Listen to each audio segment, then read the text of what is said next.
rugilah ia di dunia dan di akhirat. Padahal kalau dia sedang ada ujian, tadi saya bilang langsung kembali kepada Allah. Clear sebenarnya kalau kembali kepada Allah, langsung wudu, sholat taubat, berdoa, clear. Ya, dengan. Assalamualaikum warahmatullahi wabarakatuh. Alhamdulillah, wassalatu wassalamu ala rasulillah. Segala puji dan puja kehadirat Allah subhanahu wa ta'ala, juga salawat dan taslim kepada Nabi besar Muhammad sallallahu alaihi wa ala alihi wa sahbihi wasallam. Kita coba lebih perdalam pemahaman tentang masalah doa ibadah. Yang pertama, Bapak Ibu sekalian, kalau Bapak Ibu berdoa diniatkan untuk Allah, dianggap ibadah. Contoh misalnya ada orang berdoa bukan karena ibadah, dia berdoa karena terpaksa, takut sama orang, atau dia berdoa tapi ragu-ragu, benar nggak sih doa ini bisa memberikan solusi? Ini tidak dianggap ibadah. Ya, kapan dia dianggap ibadah? Kalau seandainya kita betul-betul niat untuk menjadikannya pendekatan diri kepada Allah. Saya kasih ingat lagi contoh, pernah saya sebut pada pertemuan yang lalu. Kalau Bapak Ibu lagi ngantuk, kemudian Bapak Ibu bilang, saya wudu aja deh. Wudunya niatnya dalam hati untuk apa? Hilangin ngantuk. Wudu itu nggak boleh dipakai sholat. Wudu itu nggak boleh dipakai sholat. Karena kenapa? Bapak Ibu bukan niat untuk ibadah. Wudunya hanya untuk hilangin ngantuk, kan gitu. Ini contohnya. Nah, sama dengan sholat, sama dengan haji, sama dengan umroh, sama dengan apa saja. Kapan kita niatnya bukan pendekatan diri kepada Allah, berarti tidak dianggap ibadah. Ibu pergi haji dan umroh, mau jalan-jalan niatnya. Nah, ya sudah dapat jalan-jalannya, tapi nggak dapat ibadahnya. Makanya itu list belanjaan kalau mau haji sama umroh nanti aja. Nanti tiba di sana baru berpikir mau beli apa. Jangan dari sini sudah niat dari awal menggebu-gebu. Saya mau datang di mall ini, saya mau beli baju itu, saya mau beli itu. Niatnya nanti bukan karena ibadah. Akhirnya tawafnya buru-buru, sa'inya buru-buru. Yang penting selesai walaupun capek pergi mall duluan. Nah, itu contohnya. Mau pergi Mekah karena taunya ini ada makanan enak di sana. Nah, ada restoran saya mau datangi. Itu tujuannya restoran.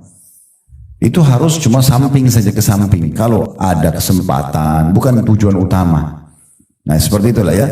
Jadi memang diarahkan niatnya itu karena Allah subhanahu wa ta'ala. Baru dia bisa bernilai ibadah. Ini hati-hati sekali ya.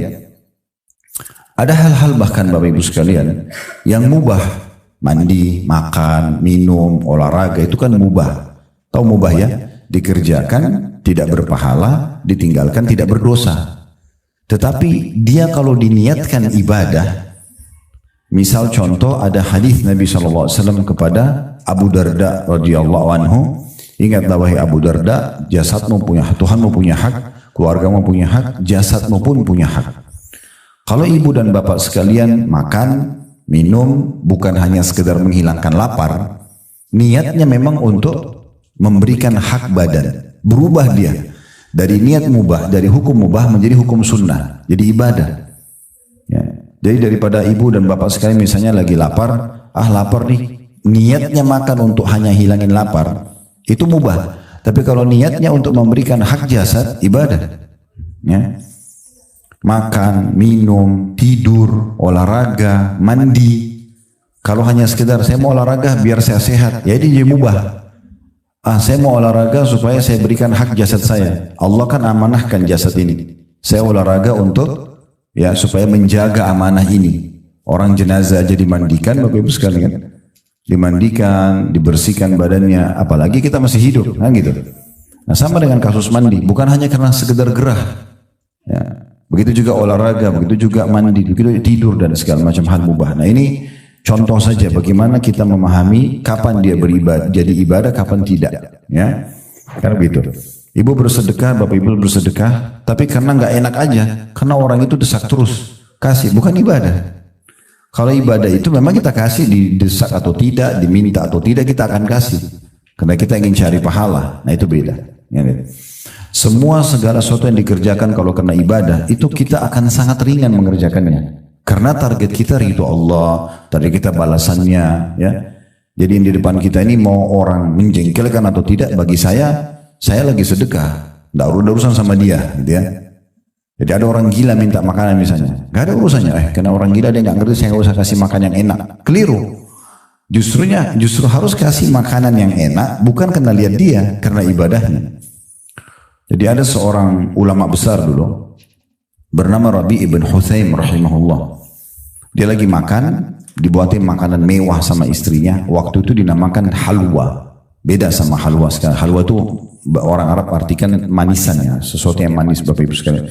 Nah tapi Rabi ibn Huthaim ini di masa itu atau istrinya buatin dia makanan halwa karena dia nggak rewel, dia nggak pernah minta macam-macam gitu. Istrinya juga nggak enak, istrinya masakin yang enak. Itu bumbu-bumbunya mahal, buatnya lama, hampir suruh adonan kacang, segala jenis kacang-kacangan waktu itu, madu, segala macam diaduk jadi satu dan lama sekali buatnya. Dia lagi duduk, istrinya suruh anaknya keluarin makan halwa itu, makanan yang mewah itu. Biasanya waktu itu dimakan sama para pembesar-pembesar negara lah gitu ya. Nah, kebetulan dia punya 2 orang murid lagi duduk sama dia ngobrol, nanya-nanya masalah hukum. Begitu dihidangkan, halwa itu sudah dipotong-potong. Dia mau jama, tiba-tiba ada yang ketuk pintu rumahnya.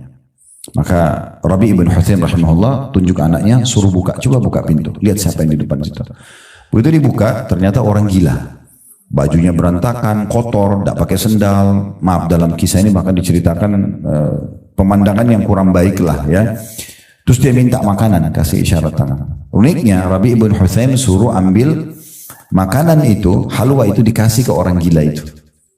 Maka anaknya ambil dengan tujuan membawa piring itu. Tadinya dia mau kasih 1 potong karena makanannya cukup besar.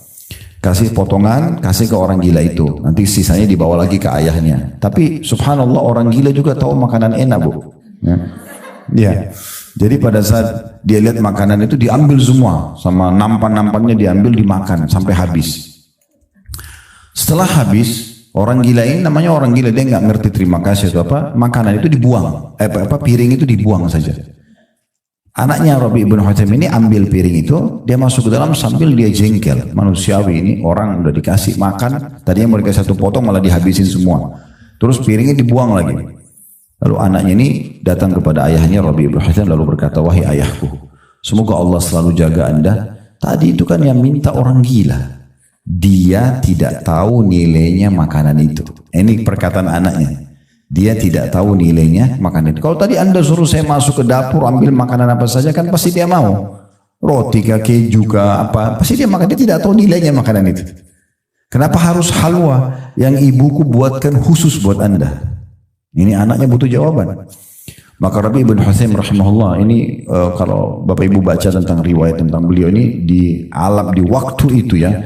Di kalangan para tabi'in dipanggil sebagai alimnya ulama. Jadi orang kalau sudah mulai rasa lemah imannya di Irak itu datanya ke Rabi ibn Huthaim ini. Karena bicaranya surga, neraka, kuburan, kematian gitu-gitu terus. Ya orang kalau datang itu dinasihatin terus tentang masalah akhirat. Sehingga mereka ternetralisir imannya itu. Intinya dia mengatakan begini, wahai anakku, kalau seandainya tadi orang gila itu tidak tahu nilainya makanan yang kita kasih, Allah tahu nilainya. Lalu dia membaca firman Allah SWT, lan tanalu birra hatta tunfiqu mimma tuhibbun. Kalian tidak akan mendapatkan maksimal balasan pahala dari Allah sampai kalian menginfakkan apa yang paling kalian cintai. Nah, Rabi ibn Huthaim sini memberikan pelajaran kepada kita. Beliau tidak melihat lagi siapa yang terima, tapi bagaimana saya memberikan untuk Allah. Kisah yang lain adalah Sa'id bin Musayyib rahimahullah, juga Abdullah bin Mubarak dan banyak ulama-ulama tabi'in yang lain. Mereka itu hampir setiap hari tidak nunggu orang yang datang minta Bapak sekalian. Mereka ingin meraih pahala terbesar dalam sedekah. Apa itu? Jemput bola. Kita yang merasa butuh dengan sedekah itu. Kalau Bapak Ibu niatkan ibadah, kita akan terus mengejarnya. Sholat itu kita nggak mau ketinggalan, kita haji umroh nggak mau ketinggalan, apa saja nggak mau ketinggalan. Kita mau selalu yang pertama mengerjakan karena kita ingin mengejar keutamaannya. Nah seperti itulah ya. Maka ini juga jadi poin penting. Mereka selalu membungkus setiap hari harta mereka, lalu mereka keluar mencari orang-orang yang mau menerima sedekah. Jadi dia merasa dia lebih perlu kepada orang miskin daripada orang miskin perlu kepada dia. Perhatikan bedanya. Kalau kita nggak niat ibadah, kita merasa siapa sih orang ini minta-minta terus? Atau kadang-kadang kita masih negosiasi sama syaitan, nggak usah kasih, ini orang masih mampu. Itu karena tidak niat ibadah. Kalau niat ibadah nggak ada urusannya, nggak ada urusannya. Maka setelah mereka memberikan sedekah mereka dengan cara mengantarnya, kalau kita sekarang ke yayasan sosial, ke rumah-rumah orang miskin, kita yang dirasa perlu, karena mau ngejar keutamaannya, maka dia setelah memberi, mereka setelah memberi, mereka tersenyum lebar sambil mengatakan kepada murid-muridnya, lihatlah orang-orang ini membawa pahala-pahala, membawa aset-aset sedekah kami, ketimbangan amal kami tanpa diupah sedikit pun. Fahami maksudnya ya? Jadi mereka ini sudah berpikir, persepsinya kalau ibadah itu, ini sekarang sedekah yang saya kasih, mungkin uang 1 juta rupiah yang kita kasih, secara hitung-hitungan ada 1 juta rupiah diambil sama dia. Lalu dipakailah untuk kebutuhannya, untuk anaknya, untuk dia segala macam. Tapi nilai 1 juta itu dibawa ke timbangan amal. Dan harus melalui mereka ini. Kan kita sedekah dulu baru bisa sampai ke timbangan amal kan. Orang kalau niatnya ibadah begitu. Dia berpikir, saya bagaimana sampaikan pahala saya sana. Nggak penting siapa yang terima. Akhirnya mereka mengejar itu. Nah itu makna ibadah gitu ya. Orang kalau sudah paham ibadah ini beda sekali pemikirannya. Karena dia merasa perlu dengan ibadah itu. Kenapa kita sekarang masih malas sholat malam, masih malas sholat duha, masih malas ini tunda-tunda baca Quran? Karena kita nggak anggap itu ibadah. Kita nggak anggap ini ada yang kita bisa dapatkan nih. Kalau ini ibadah nggak mungkin. Baca keutamaannya, oh ternyata ini besar, kita akan berlumba-lumba untuk mengejar dari ibadah ke ibadah yang lainnya. Nah itu makna ibadah lebih dalam seperti itu. Ya. Makanya didefinisikan oleh sebagian ulama, ibadah itu adalah semua perkataan, perbuatan, bisa ditambahkan juga niat dan fikiran. Ya. Yang diperintahkan dan dicintai oleh Allah. Semua perkataan, perbuatan, ya, niat dalam hati dan fikiran yang diperintahkan dan disukai oleh Allah. Kita bisa lakukan ibadah itu tentunya. Ya, seperti itulah. Asy-Syu'bi berkata rahimahullah, seorang ulama yang lain, siapa yang menganggap bahwasanya siapa yang tidak menganggap bahwasanya dia lebih perlu dengan sedekah yang dia keluarkan daripada orang miskin yang menerimanya, sungguh dia telah menghantamkan sedekah itu ke wajahnya sendiri. Ya, siapa yang tidak menganggap dia lebih perlu dengan sedekah itu yang diberikan ke fakir miskin, dia balik tuh seakan-akan orang miskin yang butuh sama dia. Dan kali ini siapa yang menganggap dia tidak perlu, lebih perlu terhadap sedekah itu daripada orang yang menerimanya, maka dia seperti sedang menghancurkan amalnya, dia sedang menghantam amal itu, sedekah itu ke wajahnya sendiri. Jadi pekah sekali. Antara itu ibadah dengan bukan ibadah itu hanya sedikit sekali perbedaannya. Karena itu ini penting sekali untuk digarisbawahi. Ya. Jadi kalau Bapak Ibu doa karena terpaksa, karena tidak enak, karena mau dilihat orang, karena mau dipuji orang, selesai urusannya, nggak ada pahalanya. Itu mimpi aja. Ya, betul-betul ada orang, tidak ada orang, kita merasa perlu dan butuh. Nah gitu. Dan butuhnya kepada Allah, itu baru ibadah. Ya. Jadi baca Quran, sholat, segala macam, kejar keutamaannya. Kejar ibadahnya yang dijanjikan kepada kita gitu. Nah itu yang dimaksud di sini. Doa ibadah, saya kembali ke halaman 7 paragraf pertama, yaitu memohon pahala dengan beramal saleh. Niatkan ibadah, baru bisa. Ya. Sama ibu dan bapak sekalian kalau mau kasih makanan orang, beda ya. Orang niat hanya daripada makanan dibuang, dengan orang niat ibadah beda itu. Kalau ibu dan bapak niat untuk kasih orang, ibu bapak tidak akan kasih makanan bekas ke orang. Tapi kalau daripada makanan dibuang, malaikat catat ini sedekah daripada. Nah ya. Daripada saja terpaksa, daripada rusak. Karena itu beda. Dengan orang niat ibadah kan beda. Ibu kasih dan bapak kasih makanan bekas sama kasih makanan baru, sama nggak pahalanya? Nggak mungkin, pasti beda. Ibu kasih baju bekas, mukena bekas sama baju baru, sama nggak pahalanya? Beda. Nah bagaimana kita termotivasi mau selalu kasih yang baru? Itu karena kita niatkan ibadah, baru bisa. Coba belajar sekarang bersedekah sejumlah yang kita pakai. Sesekali itu ya. Contoh misalnya gini, kita lagi masuk ke satu restoran nih, makan makanan enak banget, 100.000 misalnya satu porsi. Contoh saja, nasi padang beli 100.000, misalnya 150.000 lah. Coba beli yang porsi sama kasih tukang parkir, pernah nggak? Nah, alhamdulillah kalau pernah, gitu kan? Atau beli baju, oke lah, kita next levelnya. Kalau beli baju satu yang bagus, pernah nggak beli baju yang sama kasih orang lain? Nah masa paling cari yang lebih murah, mana yang lagi promo untuk dikasih. Oke. Contoh yang lain. Kalau misalnya Bapak Ibu diundang, langsung aja deh level tinggi. Istana Merdeka, Presiden undang Bapak Ibu. Terus pesan buah. Tolong bawa ke saya buah ya. Di mana beli buahnya? Oh ya, Masya Allah. Terus kalau ada yang grade 1 harga 300.000 anggur sama grade 2 200.000 yang mana? Benar ya? Habis itu apa? Pakai kresek? Apa? Sekarang jawab jujur. Kalau orang tua Bapak Ibu yang pesan, beli di mana? Sama, pakai keranjang juga. Masalahnya itu. Kenapa presiden lebih mulia daripada Bapak Ibunya? Yang disuruh bakti nomor 1 ke siapa? Nah, orang kalau niat ibadah itu pasti maksimal. Mulai sekarang kasih orang tua itu pakai keranjang, cari yang terbaik, variasikan gitu. Oh, baru ya.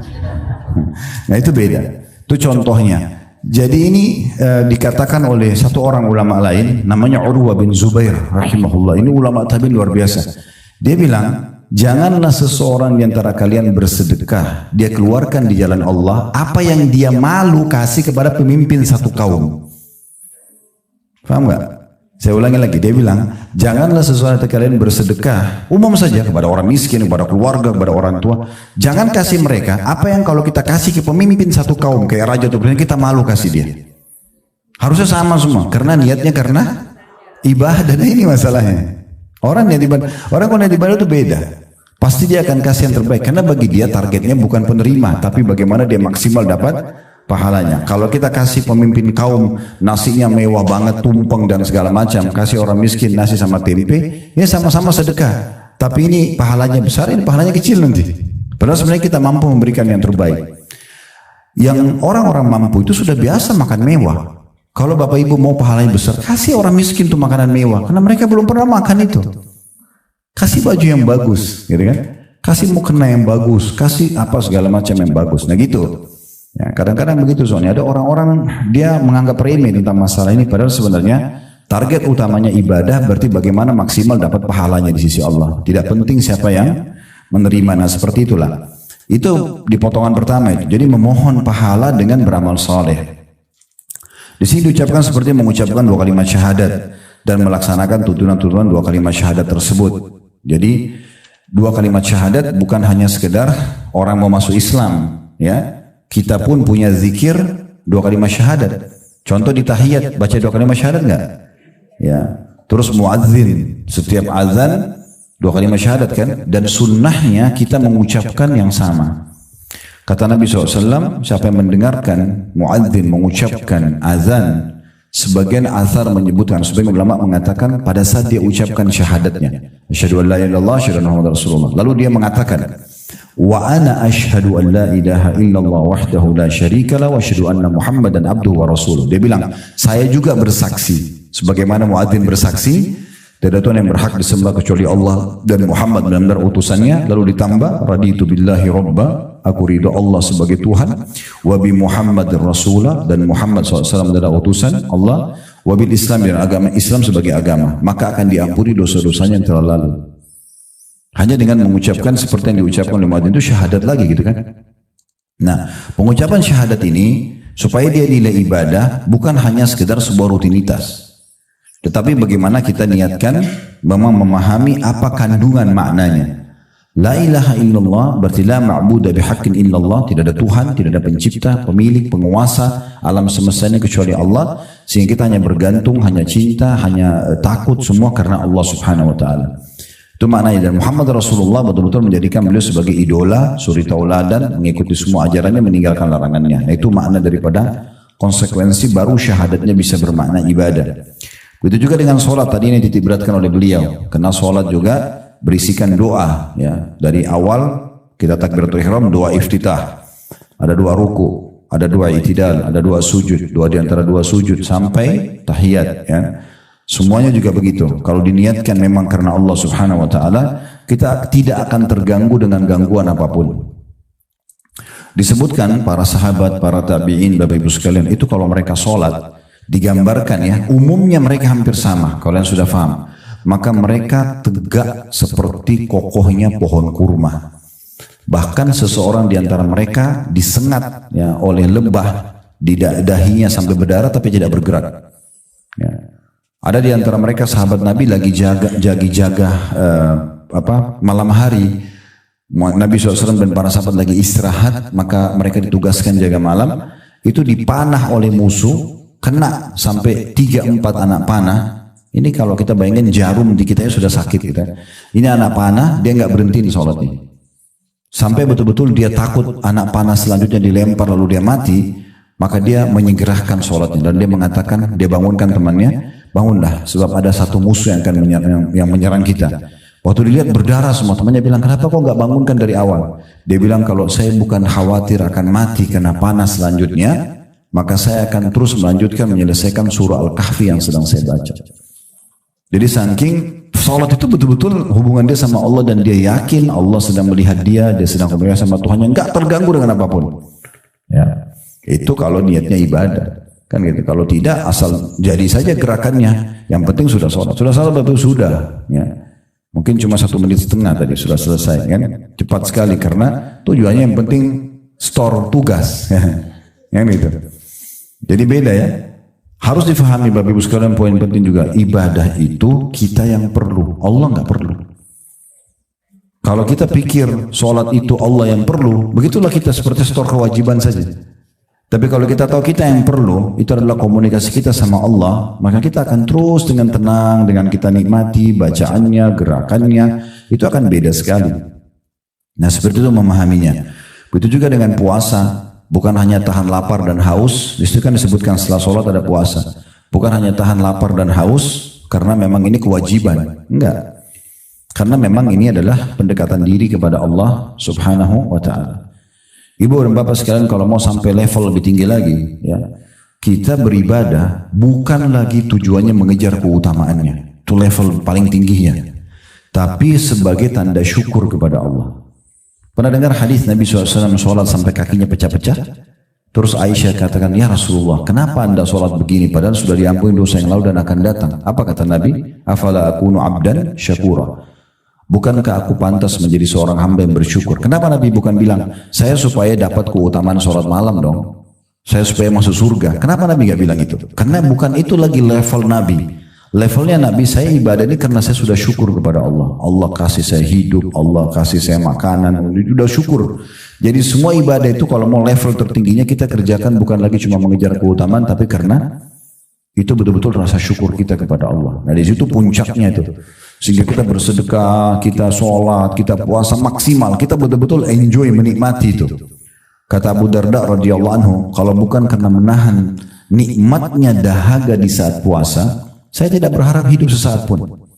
Mereka nikmati itu hausnya puasa itu. Karena pendekatan diri kepada Allah subhanahu wa ta'ala begitu. Jadi kalau ibadah seperti itu keadaannya. Sama dengan zakat, kalau kita peduli sebagai itu adalah sebuah ibadah, kita akan betul-betul detail menghitungnya, menentukan waktunya. Bahkan betul-betul ya tidak mau kurang, kalau perlu kita lebih sehingga tidak salah dalam hitungan, gitu kan. Itu juga dengan haji, bukan hanya sekedar mau dipanggil sebagai ibu haji atau pak haji, ya, tapi betul-betul akan ya dikerjakan karena Allah. Bahkan para kaum salaf itu mereka pergi haji, pergi umrah, pulang, kebanyakan orang tidak tahu. Kebanyakan orang tidak tahu. Jadi mereka berangkat, kalau yang tahu yang orang kenal saja. Tapi kalau untuk di publik itu tidak, mereka diam saja, gitu. Jadi antara mereka seperti kalau pernah dengar namanya Atha bin Abi Rabah, itu ulama besar tabi'in di Mekah, beliau 70 kali haji. Allah kasih umur 100 tahun 70 kali haji, berarti 70 tahun dia haji terus. Itu bukan dari dia ceritanya ya, bukan dia cerita, orang-orang tahu karena hampir setiap tahun melihat dia baru disampaikan Atha bin Abi Rabah begini. Jadi memang mereka kerjakan ibadah. Beda ya, kalau bapak ibu lagi ibadah ditanya orang, jawab. Kemana aja bu selama ini? Saya sempat ke rumah 2 kali nggak datang. Oh ya saya lagi umroh. Nggak apa-apa. Kan ditanya. Yang masalah tidak ditanya cerita. Kamu tahu nggak kemarin saya umroh 2 kali loh. Saya sudah haji 7 kali loh. Yang nanya siapa? Nggak ada yang nanya. Berarti hanya untuk pujian lisannya manusia sepanjang lidahnya saja. Itu pujian orang. Kerupuk masih lebih enak. Ya. Karena kerupuk itu masih ada rasanya walaupun dia kecil untuk kebutuhan tubuh kita. Daripada ucapan orang kamu hebat ya, kamu dermawan, terus dapat apa? Badan nggak tambah gemuk, nggak tambah cantik, nggak tambah kaya, nggak ada. Tapi ada orang kejar itu, subhanallah, puas dengan pujian orang. Apa yang mau didapat? Ya, nggak penting sekali itu. Itu contohnya ya. Jadi bukan berarti kita tidak boleh menyampaikan pada orang. Kalau ditanya, sampaikan. Saya sama bapak sini pada mau ke masjid, ada tetangga tanya, mau kemana? Masa kita bilang kalau saya bilang riak nih? Kan enggak usah. Ditanya, iya mau ke masjid. Ayo pak, sholat di masjid juga? Enggak apa-apa. Tapi kalau iklanin ke orang, ayo sholat, ayo saya mau sholat nih misalnya, contohnya itu kan mungkin bisa sangat terbuka pintu itu. Itu juga kata beliau di sini menyembelih, sembelihan. Nah sama juga, ini termasuk ibadah yang besar Bapak Ibu sekalian ya. Jadi sembelih jangan cuma dilakukan di Idul Adha ya. Tapi seringnya menyembelih hewan, kambing, unta, sapi gitu kan, ayam, terus dibagikan ke orang ini, memberikan makan orang ini besar sekali pahalanya. Ya, jadi momentum-momentum memberi makan orang itu besar sekali pahalanya. Jadi jangan selalu mau ditraktir tapi tidak pernah traktir orang. Ya, sering berbagi. Itu dalam sebuah hadis riwayat Muslim pernah ditanyakan oleh seseorang kepada Nabi SAW, ya Rasulullah, ayyu islamin khair. Amalan apa dalam Islam selain kewajiban yang besar sekali pahalanya? Artinya kalau saya jadikan sebagai target saya itu bagus banget itu. Kata Nabi SAW, tut'imut ta'am, beri makan orang. Itu nomor satu tuh. Baru tusallimu ala man ta'rif wa man lam ta'rif. Lalu kau ucapkan salam kepada orang yang kau kenal dengan tidak kenal. Ini dua sunnah jarang sekali kita hidupkan itu ya. Ya mungkin kalau kita lagi pengajian begini ada makanan, itu umum orang kasih makan ya. Kemudian kalau ada acara kita undang orang keluarga di rumah, iya. Tapi pernah nggak kita buatin program setiap hari saya akan keluarkan sekian porsi sedekah. Nah gitu. Jadi memang itu dijadikan sebagai program rutin keluar gitu ya. Kalau kita bisa misalnya memblok satu rumah anak yatim, dua rumah anak yatim, bagus lah gitu kan. Per bulan berapa kebutuhan berasnya? 50 kilo dari saya aja ya. Udah kita transfer tiap bulan. Gak ada yang tahu antara kita sama Allah ya. Kita kasih misalnya contoh itu sangat bagus. Nah juga bagus kalau menyembelih. Di sini sebenarnya sembelihan ini maknanya adalah makanan sebenarnya. Karena menyembelih itu kita memberikan makanan. Dan ini tidak boleh dialihkan kepada selain Allah SWT. Seperti orang kasih sesajen-sesajen untuk patung, untuk kuburan, untuk laut segala macam, ini tidak boleh. Begitu juga dengan nazar. Nazar karena Allah. Nazar ini tahu hukum dasarnya ya. Makruh Bapak Ibu sekalian. Hukum dasar nazar makruh. Artinya lebih baik tidak nazar. Udah tahu hukumnya ya? Karena orang kalau dia kalau dia selalu bernazar, maka kalau tidak Allah kabulkan dia tidak lakukan kan?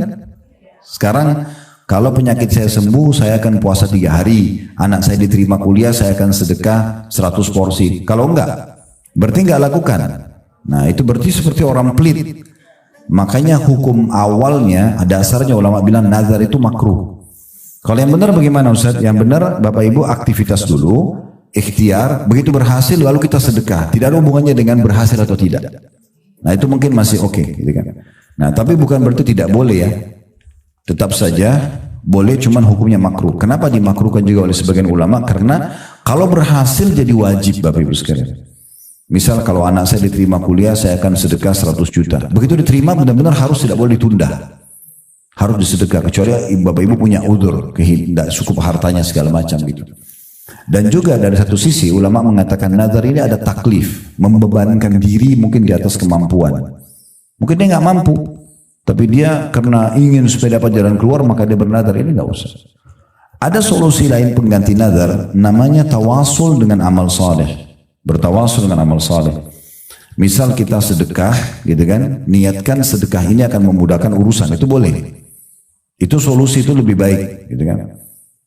Jadi kita justru bersedekah dulu, ibadah dulu, baru kita minta diberikan jalan keluar sama Allah. Kalau nazar kan tidak, kita minta dikabulkan dulu, baru kita keluarkan, beda. Ya. Kalau tawasul dengan amal saleh, menjadikan amal saleh sebagai perantara antara kita sama Allah, itu kita sedekah dulu, kita ibadah dulu, niatkan untuk jalan keluar, itu bisa. Kalau nazar tidak, minta dulu Allah kasih, kalau enggak saya enggak mau lakukan. Nah seakan-akan begitu. Nah tapi kalau Bapak Ibu sudah nazar dan ternyata dikabulkan oleh Allah, wajib, nggak boleh ditunda. Ya, nggak boleh ditunda. Apakah itu harta, apakah itu puasa. Jadi begitu selesai urusannya nggak boleh kita bilang sudah saya bulan depan aja puasa, nggak bisa, harus pada saat itu. karena sudah dikabulkan sama Allah. Contoh. Nah ini nazar juga tetap walaupun dia hukumnya makruh, Bapak Ibu sekalian tetap harus untuk Allah. Kalau orang nazar misalnya mau minta pada kuburan atau mau ke dukun, ini nazar batal semua. Nggak boleh karena bukan untuk Allah Subhanahu wa taala. Lalu dikatakan selanjutnya, di antara ibadah yang disebut di sini adalah yang tergolong doa dengan perkataan dan perbuatan seperti sholat. Barang siapa yang telah melaksanakan ibadah ini dan ibadah lainnya, maka berarti ia telah berdoa kepada Allah Subhanahu wa taala dan memohon ampunan kepadanya. Baik, ini kurang lebih gambaran tentang masalah paragraf pertama dan kedua dari ini masih paragraf pertama ya, dari potongan pertama ya, doa ibadah. Kemudian yang paragraf keduanya yaitu masalah penyebutan tentang dua ayat ya. Dua ayat ini kita juga fokus dulu menjelaskannya. Yang pertama surah Ghafir, ini surah nomor 40 dalam Al-Quran atau surah Al-Mu'min nama lainnya, surah Mu'min ya. Ayat 60, ini ayat yang paling masyhur berhubungan dengan masalah Allah pasti menerima doa hambanya. Dan kita sudah sebutkan pada pertemuan yang lalu syarat-syarat diterimanya doa ya.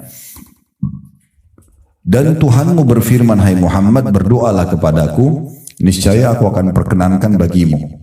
Artinya dari potongan ayat ini kata ulama tidak ada doa yang tidak diterima. Cuma ada doa yang langsung diberikan pada saat itu, ada doa yang diberikan setelah beberapa waktu. Ya, selama orang itu masih terus berusaha berdoa, maka akan diberikan oleh Allah Subhanahu Wa Taala. Dan dia tidak minta yang haram, dia tinggalkan makanan dan minuman dan pendapatan haram, maka dengan izin Allah akan diterima. Jadi tidak usah khawatir. Kita sudah singgung pada pertemuan yang lalu Bapak Ibu sekalian, kalau ada orang yang berdoa, ini Ibnu Qayyim mengatakannya, kalau ada orang anaknya sakit, sudah 10 tahun dia berdoa dan dia melihat anaknya belum sembuh, kemudian dia mengatakan Allah belum menerima doa saya, ini keliru. Kalau seandainya dia tidak berdoa selama 10 tahun, mungkin anaknya sudah meninggal bahkan, atau lebih parah daripada itu. Cuma butuh volume yang lebih besar dari doa dia sehingga sesuai dengan kadar ujian yang diberikan pada anaknya. Sehingga dia berdoa saja, dia berdoa terus. Dan pernah Ibnu Qayyim rahimahullah melihat satu kasus terjadi. Beliau lagi jalan menuju ke rumahnya dari masjid, melewatin satu rumah. Rumah itu secara kebetulan ada satu ibu lagi marah sama anaknya. Jadi saking marahnya ibu ini, anaknya dikeluarin dari pintu rumah, ditutupin dari dalam. Anaknya itu masih kecil, 5 tahunan ke bawah gitu ya. 5 tahun ke bawah, nangis-nangis, ngerengek-ngerengek sama ibunya, buka pintu, nangis-nangis. Tapi ibunya tetap tidak mau bukain pintu. Ibnu Qayyim nunggu, mau lihat apa yang terjadi. Ternyata anak itu kena kecapean tidur. Waktu dia tidur, ibunya buka pintu gendong karena nggak tega, dimasukin ke dalam. Lalu beliau menyebutkan sebuah statement yang menarik. Beliau mengatakan Maha Suci Allah, Subhanallah ya. Subhanallah bahasa Arabnya, terjemah Maha Suci Allah. Andai saja setiap hamba melakukan seperti anak itu kepada Tuhannya, anak itu kepada ibunya, dia itu melakukan pada Tuhannya, terus dia merengek sampai dia ya sudah capek tertidur, gitu kan? Maka dan tetap dia tidak putus asa, pasti Allah akan berikan dia sebagaimana ibu itu mengambil anaknya. Tidak disamakan Allah sama ibu itu, tidak ya. Tetapi pernah terjadi juga dalam riwayat Bukhari. Nabi Muhammad SAW satu waktu dalam peperangan, Bapak Ibu sekalian, setelah memenangkan peperangan, ada satu ibu, tapi ini ibu orang-orang non-muslim ya, masuk dalam tawanan kaum muslimin, terpisah dengan anak dia masih kecil. Jadi debu berterbangan, lagi panas, suasana di kancah peperangan, ada beberapa jenazah tergeletak gitu. Nabi SAW sempat melihat ke satu arah, ada satu ibu ini seperti lagi nyari anaknya, beda dengan ibu-ibu yang lain. Mereka sebagai tawanan perang, mereka tenang, nanti akan minta apa disampaikan, karena kalau tidak kan orang tawanan perang bisa terancam dibunuh dan segala macam. Tapi ibu ini tidak peduli dengan keadaan medan perang, dia keliling-keliling nyari ada kelompok anak-anak kecil, diangkat, digendong, dibalik, bukan anak dia ditaruh lagi, begitu terus. Maka ini menarik perhatian Nabi. Nabi SAW bilang sama para sahabatnya, coba lihat ibu ini, perhatikan. Nah ternyata ibu itu setelah sekian anak yang diangkat dibalik-balik, baru ketemu sama anak dia. Begitu dia ketemu anaknya, dipeluk anaknya di medan perang, dia tidak peduli ini debu kah, panas kah. Seperti ibu baru dapat anaknya dan ini di medan perang, kemungkinan besar anaknya ikut mati. Gitu. Ditemukan sama dia. Lalu kemudian dipeluklah dengan sahabat. Sahabat semua saksikan. Seorang ibu sama anaknya wajar gitu ya. Tapi uniknya dia lupa kalau dia di kancah peperangan, dia lupa kalau dia tawanan perang. Yang penting anaknya sudah didapat. Lalu Nabi SAW bilang, saya mau tanya satu hal. Kalau seandainya kita nyalakan api, kemudian kita suruh api unggun nih, kita suruh ibu itu lempar anaknya ke api. Apakah ibu itu akan lempar anaknya? Ya, serentak para sahabat jawab, tidak ya Rasulullah. Gak mungkin, apalagi setelah dia temukan hidup di medan perang, gitu kan? Maka di situ pesan Nabi SAW, ketahuilah demi zat yang jiwaku dalam genggaman, maksudnya demi Allah, sungguh Tuhan kalian Allah lebih sayang kepada kalian daripada ibu itu pada anaknya. Allah nggak mau kita celaka, Allah nggak mau kita susah, Allah nggak mau kita masuk neraka, nggak mau Allah mau kita selamat, kita mau bahagia. Tapi Allah kasih jalannya, caranya. Ibadah, ikhlas, ya, berbagi, dan seterusnya itu semua akan diberikan jalan keluarnya. Nah seperti itulah. Itu potongan pertama ayat, berdoalah kepadaku, aku akan perkenankan. Jadi tidak ada doa yang tidak diijabah. Dan harus bijaksana Bapak Ibu sekalian ya. Bayangkan sekarang hajat-hajat kita harian, dengan ada hajat mungkin doa yang pernah kita panjatkan tapi belum kita terima. Kira-kira mana yang lebih banyak?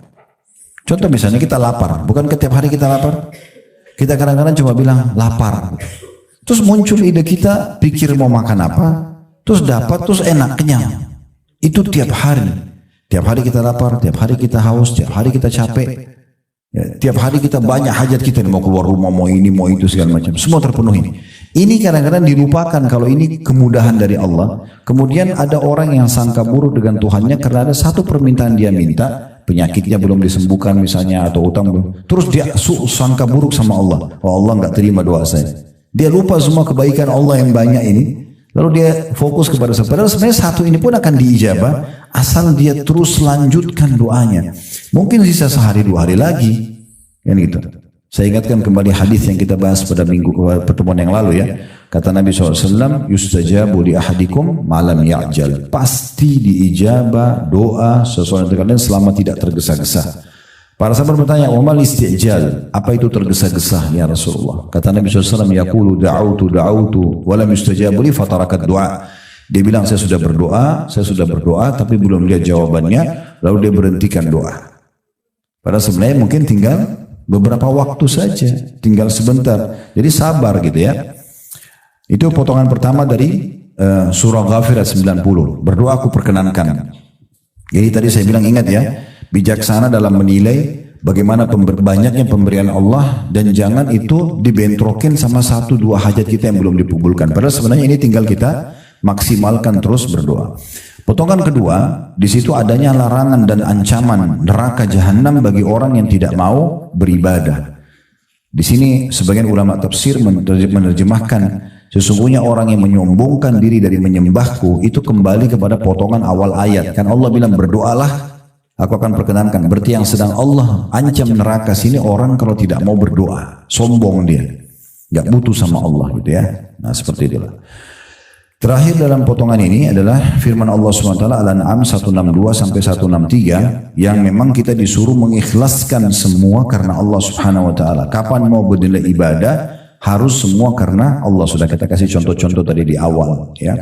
Jadi kita tidak butuh pujian makhluk, kita enggak perlu tahu siapa yang menerima sedekah kita, yang penting kitanya mengejar target yang sudah dijanjikan oleh Allah Subhanahu wa taala. Itu yang dimaksudkan dalam surah Al-An'am 162 sampai 163. Baik, kita akan masuk ke doa permohonan. Ya.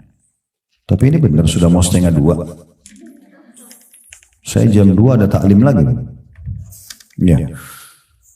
Baik. Doa permohonan di halaman 9 ya, yaitu doa yang memohon sesuatu yang bermanfaat, yakni yang memberi manfaat bagi pemohon, atau yang menghindarkan dari bahaya, atau meminta hajat-hajat. Ya.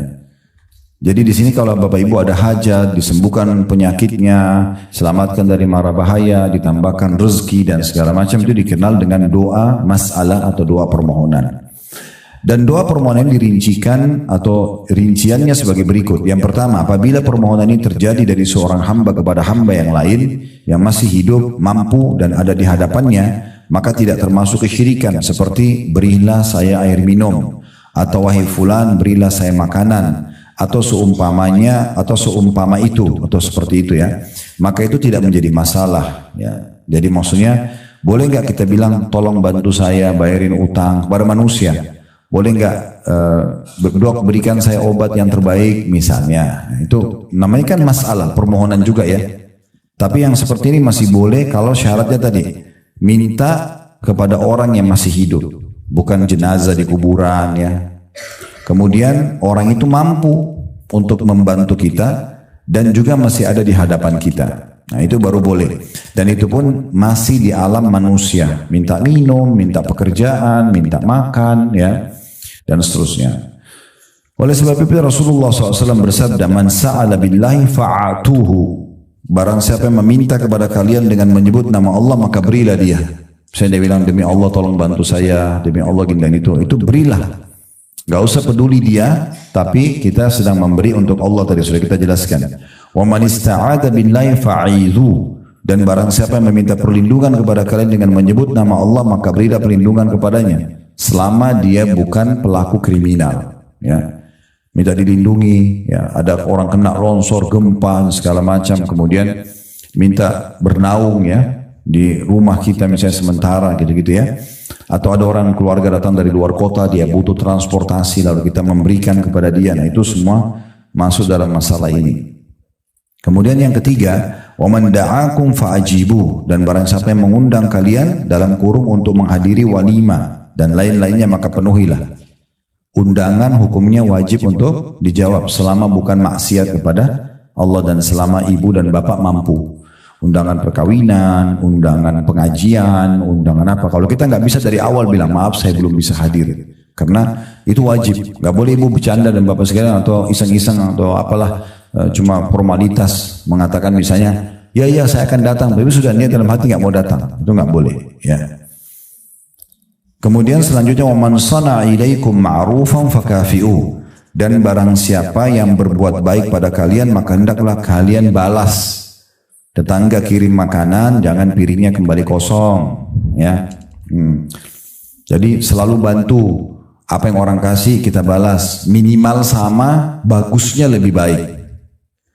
Orang cuma kirim apa dari tetangga sebelah, kita kirim yang lebih baik. Orang kasih kita baju nilai berapa, kita kasih lebih baik. Itu semua bukan karena dia, tapi karena Allah subhanahu wa ta'ala. Ini juga sedikit saya ingin tambahkan dalam masalah rumah tangga ya. Kalau seorang suami itu hanya niat karena istrinya, ini ada saatnya dia jengkel, ada saatnya dia jenuh. Seorang istri kalau dia layani suaminya hanya karena suaminya, satu waktu dia lagi nggak enak, nggak mood, dia nggak mau layani. Bagaimana caranya supaya selalu saja aman? Karena Allah. Nggak usah lihat lagi siapa suami kita, siapa istri kita, siapa anak kita, siapa orang tua kita, nggak usah lihat lagi. Allah telah menghubungkan hukum untuk mendapatkan pahala di sisi surga dengan orang-orang ini. Cari ridho suami, memenuhi kebutuhan istri, bakti sama orang tua, pendidikan baik buat anak. Ini semua karena Allah yang perintahkan. Nah itu beda sekali itu. Beda sekali. Jadi tidak ada kejenuhan. Tidak ada kejenuhan. Pernah ada seorang laki-laki datang kepada Imam Ahmad berkata begini, wahai Imam, kalau seandainya kami lagi marah sama istri, lagi tidak mood dan segala macam, tetapi dia membutuhkan biologis, apakah kami dapat pahala kalau kami tetap menggauli mereka? Kata Imam Ahmad, iya, kamu bisa niatkan untuk memberikan hak dia, atau niat untuk mendapatkan keturunan. Dilarikan ke ibadah. Udah beda kasusnya. Begitu juga seorang wanita pernah datang kepada Aisyah mengatakan sebaliknya, ya wahai Ummul Mukminin, kalau kami lagi jengkel, lagi marah sama suami gitu, apakah kami tetap wajib menjawab ajakannya untuk biologis? Kami lagi nggak mau. Dosa nggak kalau nggak layani? Kata Aisyah, iya. Kalau kalian berada di atas unta, sudah mau jalan, kalau ibu-ibu sekarang sudah di mobil, sudah mau pergi acara mana, dipanggil oleh suami, tetap wajib jawab. Terus bagaimana poinnya? Ya niatnya karena ibadah. Tadi keluarnya itu, ya, itu karena bukan niat ibadah. Ya. Baiklah, selanjutnya. Siapa yang berbuat baik padamu, maka hendaklah kamu balas. Kemudian, فَإِنْ لَمْ تَجِدُوا مَا تُكَافِئُونَهُ فَادْعُوا لَهُ حَتَّى تَرَوْا أَنَّكُمْ قَدْ كَفَأْتُمُوهُ. Dan kalau kalian tidak mendapatkan sesuatu yang bisa kalian balaskan dari kebaikan dia, maka doakan dia, balas dengan doa sampai kalian merasa bahwa kalian telah membalas kebaikannya. Terus doakan sampai seakan-akan kita sudah puas untuk memberikan sesuatu balasan kepada dia, ya. Jadi kita juga penting begini Bapak Ibu sekalian. Orang kalau niat ibadah itu pasti dia selalu besarkan apapun nikmat yang ada depan matanya. Dia besarkan. Orang kasih dia cuma sepiring nasi, dia akan mengenang seumur hidupnya itu. Dibesarkan itu. Tidak dianggap remeh, ya. Jadi memang seperti itu. Orang kalau mau niatkan ibadah seperti itu. Makanya Umar bin Khattab berkata, saya akan terus berterima kasih seumur hidup saya pada seseorang yang mengingatkan satu kekurangan saya. Jadi kalau Umar itu berharap ada yang datang, Umar kamu itu salah loh begini, itu Umar akan terima kasih seumur hidup. Jadi dia besarkan itu kebaikan orang. Sehingga bukan berarti, saya kan sudah pernah balas tuh makanannya. Enggak usah pikir balasan kita. Kita besarkan pemberian dia supaya kita menganggap pemberian itu akan terus kita nilai. Dia kayak satu piring kita balas 10-20 piring pun tidak ada masalah. Gitu loh. Kan gitu. Jadi tidak perhitungan dalam memberikan. Karena semua itu tetap ada nilai pahala. Sedekah piring pertama, 2, ketiga, ke 100 sama aja pahala terus. Dan memang wajar karena dia pernah berbuat baik. Sunnah Nabi membalasnya. Kan gitu. Nah itu poin-poin penting yang juga kita bisa ambil dari sini. Yang kedua, berdoa kepada makhluk dan meminta darinya sesuatu yang tidak dapat dilakukan oleh selain Allah. Maka ini menjadikan orang tersebut musyrik dan kafir. Baik yang diminta itu masih hidup ataupun sudah mati. Berada di hadapannya atau tidak, seperti perkataan wahai kiai fulan atau syekh fulan, sembuhkanlah penyakit saya, kembalikanlah barang saya yang hilang, panjangkanlah umur saya, berilah saya anak, dan lain-lainnya. Semua ini merupakan kekafiran yang besar yang mengeluarkan pelakunya dari agama Islam, ya. Jadi kalau sesuatu yang merupakan hak kausalitasnya Allah, nggak bisa minta pada makhluk, ya tadi minta keturunan. Dokter hanya bisa membantu. Tolong bantu saya dok, tapi jangan bilang dok berikan saya anak. Itu nggak bisa. Karena itu yang bisa memberikan hanya Allah Subhanahu wa taala gitu. Allah berfirman dalam surah Al-An'am ayat 17, "Wa iyyamsaska Allah bidurrin fala kashifa lahu illa hu, wa iyyamsaska bikhairin fahuwa ala kulli syai'in qadir." Jika Allah menimpakan suatu kemudaratan kepadamu, maka tidak ada yang menghilangkannya selain diri dia sendiri. Jadi hanya Allah yang bisa mengeluarkan. Kalau kita sakit, yang ciptakan kita Allah, yang ciptakan penyakit Allah, yang bisa sembuhkan hanya Allah, ya. Dan jika dia mendatangkan kebaikan kepadamu, kalau Allah sudah menjadikan itu sebagai rezeki kita, maka dia maha kuasa atas tiap-tiap segala sesuatu. Tidak ada yang bisa menghalangi. Kalau itu rezekinya Bapak Ibu, tidak ada yang bisa menghalangi kalau Allah sudah kasih. Walaupun satu dunia tidak ingin itu sampai kepada kita. Ini dalil tentang masalah tidak bolehnya memohon yang merupakan hak kausalitasnya Allah, hak sepenuhnya punya Allah, minta keturunan, sembuh penyakit dan segala macam, atau dikembalikan barang hilang, itu tidak boleh dialihkan kepada makhluk. Juga Allah SWT berfirman dalam surah Yunus ayat 106 sampai 107, "Wala tad'u min dunillahi ma la yanfa'uka wa la yadurruk, fa in fa'alta fa innaka idzan minadh dhalimin. Wa in yamsaska Allah bidurrin fala kashifa lahu illa hu, wa in yuridka bi khairin fala radda li fadli yusibu bihi man yasha'u min ibadi wa huwal ghafurur rahim." Dan janganlah kamu menyembah apa-apa yang tidak bermanfaat dan tidak pula memberikan mudarat kepadamu selain Allah. Seperti orang pakai jimat, minta-minta pada kuburan, ya, para peramal-peramal, itu semuanya, ya. Sebab jika kamu berbuat demikian, kamu minta-minta kepada selain Allah itu, maka sungguhnya kamu kalau begitu termasuk orang-orang yang zalim, maksudnya berdosa besar. Jika Allah menimpakan satu kemudaratan kepadamu, maka tidak ada yang dapat menghilangkannya kecuali Dia. Nah, di sini saya mau berbagi tipsnya. Kalau Bapak Ibu lagi ada ujian, maka jangan buru-buru menyalahkan yang kita anggap sebab, tapi langsung introspeksi diri dulu. Karena semua ujian kalau datang itu dalam bentuk teguran dari Allah. Apa saja? Maka yang pertama astagfirullah, lalu berdoa sama Allah, sholat taubat, minta ya Allah kalau permasalahan ini karena dosa hambamu maafkanlah. Selesai itu sebenarnya. Tapi kita masalahnya cari tahu di kalangan manusia ini siapa penyebabnya. Lalu kita ribut, kita bertengkar, kita ribut. Tidak ada manfaatnya. Allah yang mendatangkan orang-orang ini sebagai penyebab untuk menjadi teguran buat kita. Kita harus lebih ke situ melihatnya. Karena di sini katakan jika Allah menimpakan satu kemudaratan kepadamu, maka tidak ada yang dapat menghilangkannya kecuali Dia.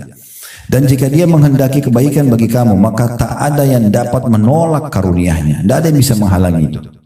Dialah yang memberikan kebaikan itu kepada siapa yang dikehendakinya di antara hamba-hambanya, dan Dia yang Maha Pengampun lagi Maha Penyayang.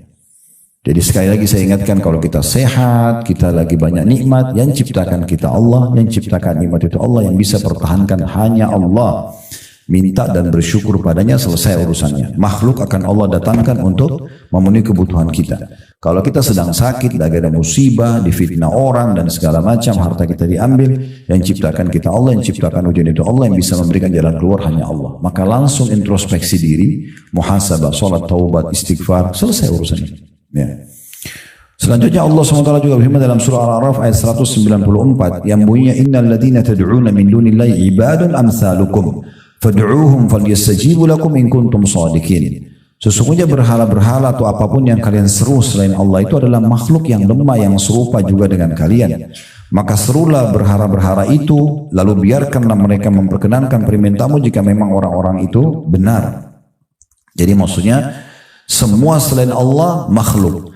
Kita sama malaikat sama, kita sama jin sama, kita sama matahari dan bintang-bintang sama, kita sama udara, sama air, semuanya sama. Ciptaan Allah, makhluk. Allah jadikan mereka fasilitas justru untuk mendekatkan diri kepada Allah. Ya, bukan kita minta-minta pada benda-benda ini. Kan gitu. Ini sayang sekali kalau orang tidak faham. Banyak orang di negeri kita ini dalam sholat mereka mengatakan iyyaka na'budu wa iyyaka nasta'in. Hanya kepadamu ya Allah kami menyembah. Hanya kepadamu kami minta tolong. Habis salam minta kuburan sebelah masjid. Tolong sembuhin saya, tolong mudahin urusan saya, tolong mudahin jodoh saya, tolong bukain rezeki saya. Lalu mana komitmen tadi iyyaka na'budu wa iyyaka nasta'in ini? Ya. Dan Nabi SAW ajarkan kepada kita doa yang cara luar biasa dalam meminta kepada Allah. Kata Nabi SAW, minta segala sesuatunya pada Tuhan kalian sampai tali sendal kalian. Tali sendal minta sama Allah. Ini saya singgung waktu di awal kita bahas buku ini ya. Banyak orang kadang-kadang mau berdoa tapi yang dianggap besar saja. Itu pun kalau sudah mentok di manusia nggak bisa, baru minta sama Allah. Nih sakit nih, pergi dokter 1 nggak sembuh, 2 nggak sembuh, 3 nggak sembuh, 30 dokter nggak sembuh, baru sholat tahajud, baru umroh minta doa di tawaf. Kenapa nggak dari awal sholat tahajud dan umroh, baru nanti Allah mulain dokter dan resep yang cocok, itu yang benar. Makanya nggak sembuh-sembuh, masalahnya nggak selesai-selesai, gitu kan? Karena dia nggak kembali kepada Tuhannya Allah. Yang lainnya semua makhluk penyebab saja, gitu kan? Selanjutnya Allah juga berfirman dalam surah Al-A'raf 197, "Walladzina tad'una min duni la yastati'una nasrakum wala anfusahum yansurun." Dan berhala-berhala yang kamu seru selain Allah tidaklah sanggup menolongmu, bahkan tidak dapat menolong dirinya sendiri. Itu jimat-jimat, ya hati-hati ya. Saya pernah bahas masalah ini Bapak Ibu sekalian, waktu itu di Kemang ada satu pengajian, terus satu ibu keluar, dia liatin saya, "Ustaz, ini kalau seperti ini jimat bukan?" Rupanya dia keluarin kayak satu map kecil warna biru, dibuka dalamnya ada kertas fotokopian. Betul saya buka saya sudah tahu itu jimat. Karena bahasa Arab huruf hijaiyah dibolak-balik, gambar pedang, gambar bebek, gambar apalah. Tidak pernah Nabi ajarin ini. Ya gitu, ditulis macam-macam. Untuk apa ini Bu katanya? Itu dibayar loh, mau 5 juta atau berapa? Kertas fotokopi gitu kan.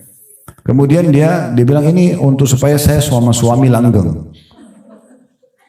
Memang ada hubungannya sama kertas itu? Wah, ada hubungannya. Berdoa sama Allah dan di alam manusia Allah sudah kasih. Mau pasangan suka sederhana kok. Tatapan matanya syahdu, lisannya santun, tangannya ramah, baik, tulus. Selesai orang suka gitu kan. Tidak usah lintas alam bawa foto ke dukun, suruh jin yang datang. Untuk apa? Kesyirikan kepada Allah. Itu kan lintas alam, penjahat dimasukin ke rumah, gitu kan? Itu kan tidak perlu semuanya. Itu contoh-contoh dan banyak sekali masalah ini. Saya juga pernah itu hari di puncak mampir di satu restoran.